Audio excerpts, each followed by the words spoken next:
Осы имамдарға ренжитіндер, ұстаздарға ренжитіндерге айтқым келетіні, сол имамдардың уағызы ұнамайтын болса, ұстаздардың берген сабағы, айтқан уағызы ұнамайтын болса, өзіңіз бір 5-6 бала шағаңыздың ішінен біреуін дайындап, тәрбиелеп, оқытып, халық ренжімейтіндей етіп, сөйлейтін, сабақ беретін етіп ұстаз дайындағанымыз дұрыс болатын шығар.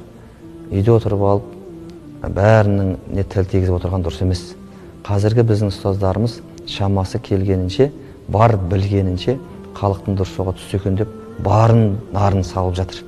Барлық ұстаздарымыз, имамдарымыз сондай. Барын да нарын да салып жатыр. Ал енді имамдарды жамандайтын, қарғайтын немесе имамдарға зиян беретін, ұстаздарға өте қарсы болып жүргендерге мен де айтарым, Алла тағалам сіздің ұрпақтарыңыздан имамдар шығарсын.